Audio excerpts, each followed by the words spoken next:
For 2 decades, Putin built the image of a stable, impenetrable, and invincible nation. But that facade is cracking. The war in Ukraine has drained resources, sanctions have crushed the economy, and now what's left is a government surrounded by fear and desperation. Today, you're going to see the signs of a collapse the Kremlin is trying to hide, and what might happen when the Russian people finally decide they've had enough. In recent months, something unthinkable has started happening inside Russia itself. After years of propaganda claiming that everything is under control, the mask has begun to fall, and the acknowledgement came from the last place anyone expected, the government itself. For years, state-run news followed the same script. The economy is strong, the West is weak, and the ruble is unshakable. But now, even the faces that embodied that narrative have started to change their tone. In a rare moment of honesty, Elvira Nabiullina, the respected governor of Russia's central bank, admitted that the economy no longer has the reserves to sustain the current level of spending. Her words echoed like a silent warning. The country's financial engine is running in the red.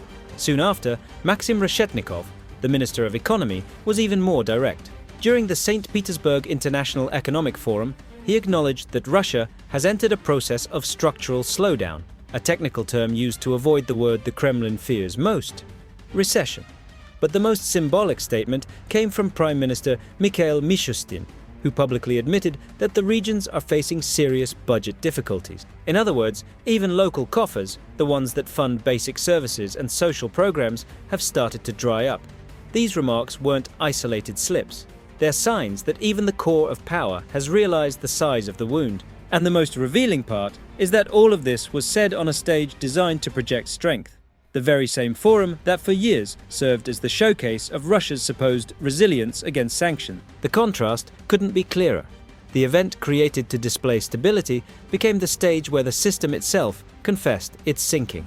But the collapse threatening Russia doesn't come only from empty coffers, it comes from the very people who are disappearing.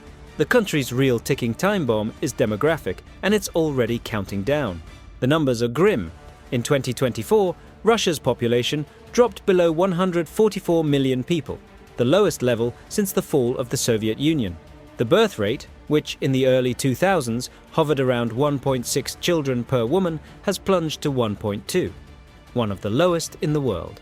Meanwhile, mortality has risen by 7% compared to pre-war levels, driven by factors Moscow tries to hide. The impact of COVID-19, the collapse of the healthcare system, and the losses on the battlefield in Ukraine. Russian experts estimate that the country loses over 900,000 people every year when deaths, emigration, and natural decline are combined. For a state that has always based its power on numbers of soldiers, workers, and territory, this is devastating. The war has only accelerated a process that was already severe. Hundreds of thousands of young men, the productive and reproductive core of society, have been killed, wounded, or simply fled the country to escape conscription. It's estimated that more than 1 million Russians, most of them young and educated, have left the country since 2022. It's a silent exodus of brains and hands that no propaganda can conceal. And this is where the official narrative comes in.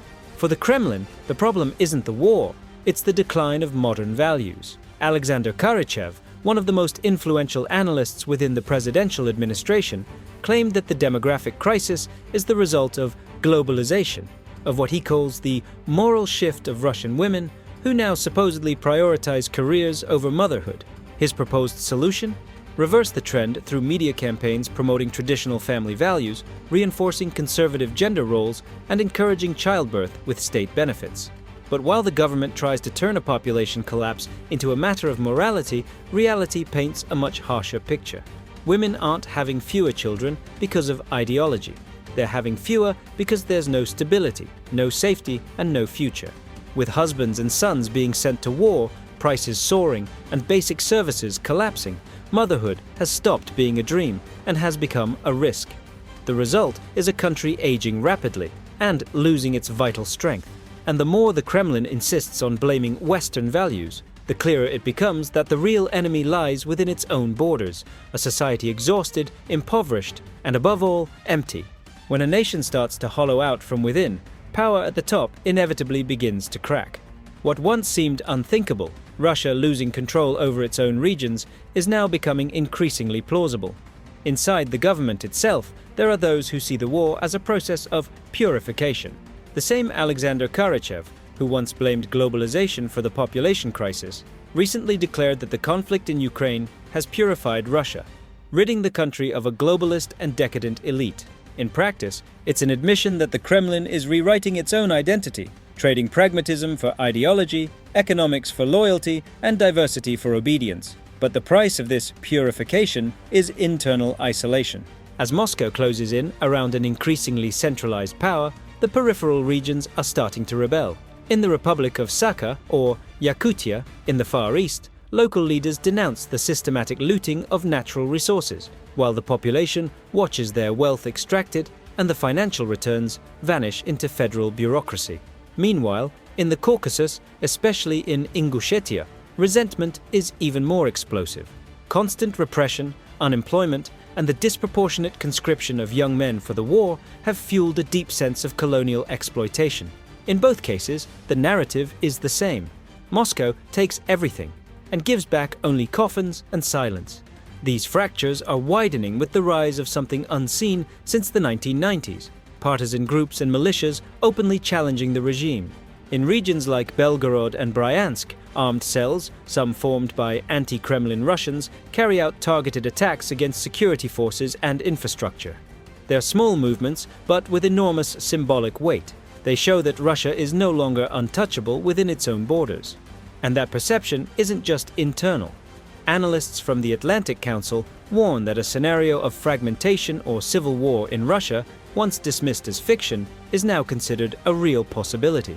The military collapse in Ukraine, combined with economic chaos and demographic exhaustion, has created exactly the historical conditions that preceded the fall of other empires. According to the think tank, the country is heading toward a point of instability where the central government will no longer be able to contain the centrifugal forces, whether ethnic, economic, or ideological. In other words, the empire Putin tried to rebuild may be on the verge of collapsing from the inside out. And ironically, the very war launched to strengthen Russia may end up becoming the trigger for its own disintegration. When an empire begins to fall apart, the first visible sign doesn't come from the maps, it comes from the people. The trust that, for 2 decades, upheld Putin's image as the protector of Russia is starting to crumble. For years, polls showed almost unshakable levels of support for the president. But that foundation has begun to crack. According to recent surveys by the Levada Center, the country's main independent research institute, more than 60% of Russians say they want the war to end and peace talks to begin. This shift runs deep. It's not just political opinion, it's the reflection of an exhausted population. Inflation, unemployment, and the constant return of soldiers in coffins have corroded any narrative of victory. Putin still appears in public with his usual confidence, but those images can't hide what's happening off camera. Fear still dominates the country. Open criticism of the Kremlin can cost a person their job, their freedom, or even their life. Yet, despite the repression, discontent finds its way through.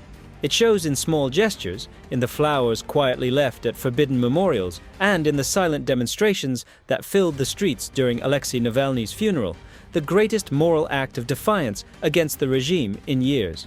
The government responds the only way it knows how, with censorship and force. But the more it tries to silence, the more evident the absence of trust becomes. Russia in 2025 is a country where no one believes anyone, not the people in the state, nor the state in its people. And within this climate of fear and mistrust, the Kremlin keeps searching for scapegoats, even for its own social collapse. Once again, Alexander Karachev provides the perfect ideological justification. According to him, the country is going through a process of dehumanization, caused by Western influence, technology, and transhumanism, a term he uses to describe the loss of so-called traditional values. In his view, Russia's youth are being corrupted by ideas of individual freedom, diversity, and critical thinking.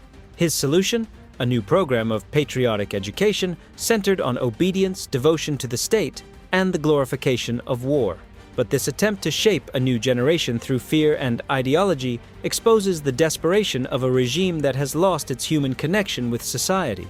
While the Kremlin speaks of morality, the country sinks into psychological despair. Unmotivated youth, traumatized veterans, and families torn apart by war. It's a Russia that, little by little, is losing its empathy and learning only how to survive. And at the center of it all, amid the fear, the mistrust, and the hollowing out of the population, lies the one factor that truly defines the fate of any nation: the economy. Because behind the speeches of stability and the carefully crafted numbers presented by the Kremlin, the truth is brutal. Russia's economy is being kept alive by the machinery of war. In the latest official reports, Russia's GDP appears to be growing, but that expansion is artificial. Nearly 40% of the federal budget is now directly allocated to military spending: soldier salaries, ammunition production, tank replacements, and contracts with industries tied to the Ministry of Defense. In practice, the country isn't creating wealth, it's consuming its own future. Meanwhile, the signs of collapse are multiplying. The number of companies delaying payments to suppliers and employees has jumped by more than 60% in a single year. Demand for civilian goods and services has dropped sharply, reflecting a population that spends less and survives on credit or subsidies. In the transport and logistics sectors, the shortage of imported parts and fuel has paralyzed entire production chains. And in smaller towns, entire factories have turned into warehouses of scrap metal, silent, empty, without power, without workers. To fund this unsustainable effort, the government has begun to play its final card: raising taxes. Private companies and ordinary citizens are now carrying an ever heavier tax burden, a direct cost of the war Moscow once swore it could afford on its own. The new fiscal policy raises the corporate tax rate from 20% to 25%, and plans are already in motion to impose extra levies on profits and exports. The result is predictable: suppressed inflation, capital flight, and growing discontent. In the end, the regime is feeding on its own vital reserves: its economy, its people, and its credibility. And when all those structures start to crumble at the same time, collapse stops being a possibility and becomes only a matter of time. Today, Russia lives on borrowed time, borrowing against its own future. But that future is running out, and when the bill finally comes due, neither fear, nor censorship, nor war will be able to stop the inevitable, because the collapse has already begun. The only question now is how fast it will consume the nation that once believed it was indestructible. And if the economic crisis is already eating away at the heart of Russia, the battlefield shows the clearest reflection of that collapse. With factories shut down and stockpiles running dry, the Russian army is being forced to bring back tanks that should be in museums, real iron ghosts, hastily resurrected to fill the gaps left by losses in Ukraine. The problem is, these zombies aren't just returning to war. They're exposing just how far the Kremlin is willing to go to pretend it still has power. Click the video now appearing on your screen and see how this new phase of the conflict proves that the end has already begun, not on the streets of Moscow, but on the battlefields themselves. And don't forget to subscribe to the Military Ground. See you there.